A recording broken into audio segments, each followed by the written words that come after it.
In ogni ambiente naturale, nei boschi, nei prati o sugli arenili sabbiosi, tutti gli animali hanno un importante problema da risolvere, quello dell'alloggio.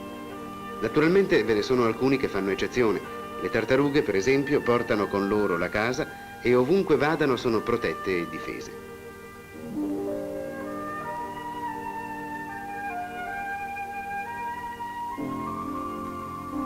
Al pari fortunati sono altri notissimi ospiti dei nostri prati, quelle roulotte del mondo animale che tutti conosciamo genericamente come lumache. Durante l'estivazione è facile trovarle riunite a grappolo sugli steli a formare veri agglomerati di piccole case. Ugualmente bene equipaggiate sono le larve di Psichide, il cui domicilio, oltre ad essere leggero, è straordinariamente mimetico. Non si trovano in queste fortunate condizioni molte altre creature costrette a impiegare parte dell'esistenza nel costruire l'alloggio per loro o per la prole. I grossi e villosi bombi, per esempio, sono abili muratori e costruiscono il nido con terra impastata di miele e di polline, ottenendo una casa dalle pareti dure come la pietra in cui le larve si sviluppano al sicuro.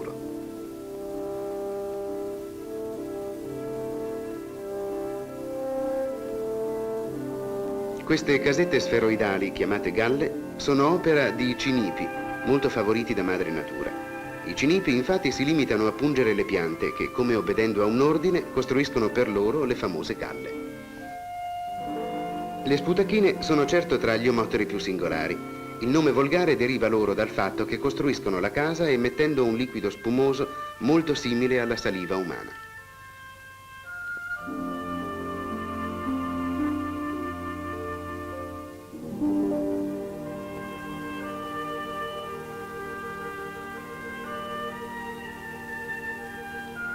Il nido delle vespe è troppo noto per dilungarci a descriverlo, ma le celle dalla perfetta forma ottagonale, arieggiate dalle operaie, stipate di larve e di provviste, meritano uno sguardo.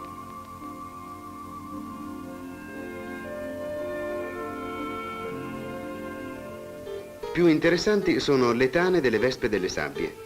Scelto un ambiente adatto, i formidabili scavatori alati forano il terreno a colpi di mandibola, trascinando i detriti all'esterno con una caratteristica marcia all'indietro. I residui dello scavo vengono raccolti intorno all'entrata a formare dei piccoli crateri che impediscono alle acque piovane di invadere i sotterranei. Le vespe della sabbia agiscono in collettività e quando gli scavi sono avanzati, i loro alloggi sono riuniti in vere e proprie città, il cui aspetto richiama le visioni di un paesaggio lunare.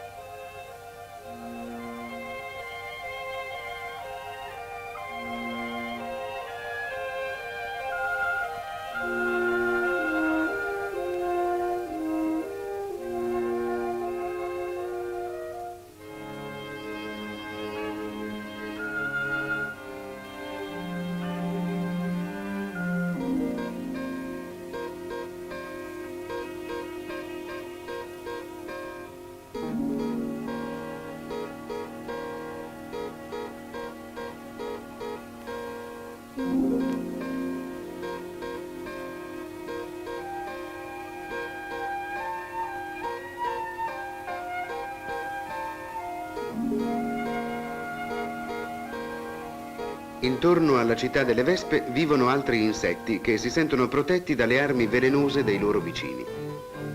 Anche gli scarabei costruiscono la casa in gallerie sotterranee, con la stessa tecnica usata dalle macchine scavatrici al servizio dell'uomo.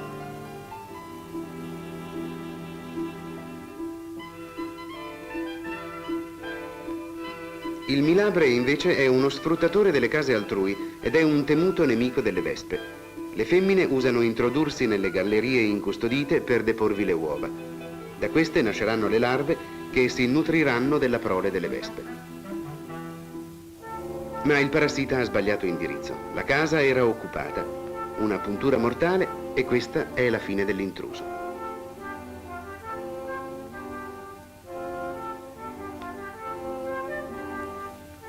Un altro abitante della periferia della città delle vespe è il formicaleone, che abita una pericolosa casa trappola.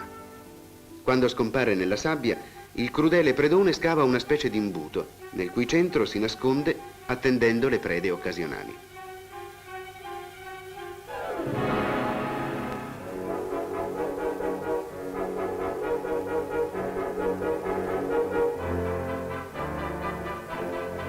La sua tecnica è perfetta e quando la vittima sfiora l'orlo dell'imbuto le fa mancare la terra sotto i piedi, avvicinandolo sempre più alle feroci mandibole.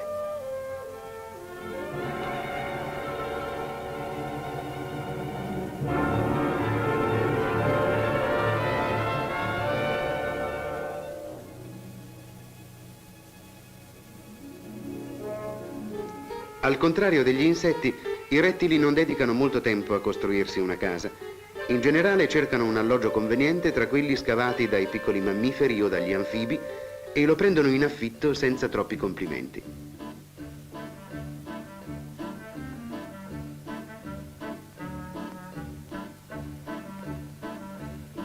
Le cose si complicano quando la tana ha già un proprietario.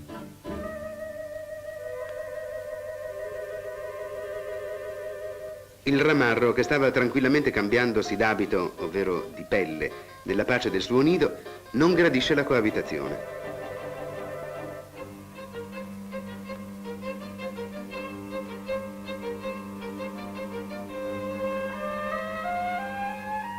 Una dignitosa ritirata è l'arma migliore in questi casi, tanto di alloggi sfitti se ne trovano tanti e basta cercare.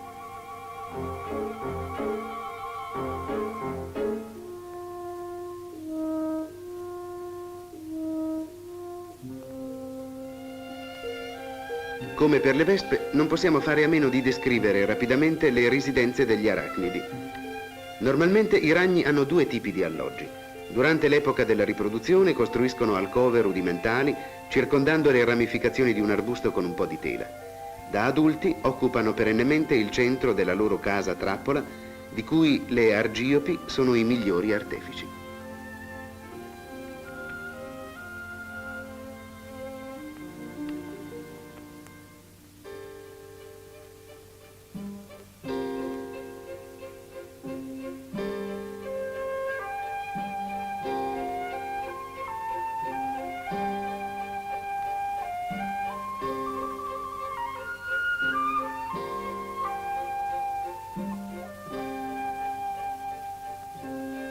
Tra gli uccelli c'è una grande varietà di costruttori.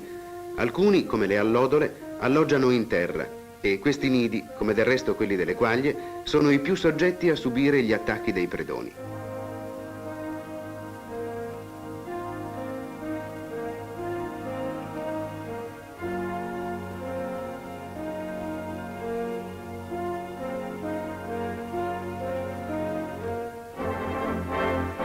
Chi si nutre quasi esclusivamente di uova durante l'epoca della nidificazione è la cornacchia e se il caso la porta nelle vicinanze di un nido di quaglia, pur così mimetico e nascosto, è pronta ad abbandonare una preda occasionale per un pasto più gustoso.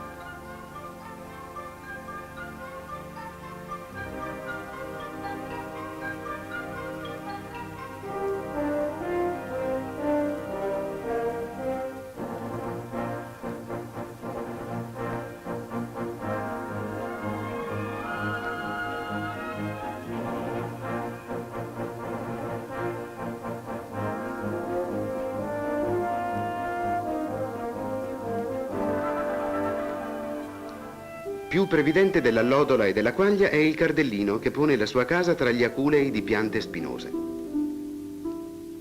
Ma il primo posto tra i costruttori della natura spetta senz'altro al pendolino. Il minuscolo uccello fabbrica un nido di una perfezione meravigliosa. Con le frutta piumate delle erbe palustri intesse una soffice abitazione che sistema all'estremità di un rametto pendulo dove nessun predone può posarsi o arrivare. Al caldo e al sicuro i suoi piccoli possono nascere e svilupparsi. Con il pendolino chiudiamo questa breve rassegna dei nostri principali costruttori animali. In ogni ambiente esaminato abbiamo avuto esperienza di un mirabile istinto nello scegliere e nell'edificare la casa, l'elemento principale per la vita e la conservazione della specie.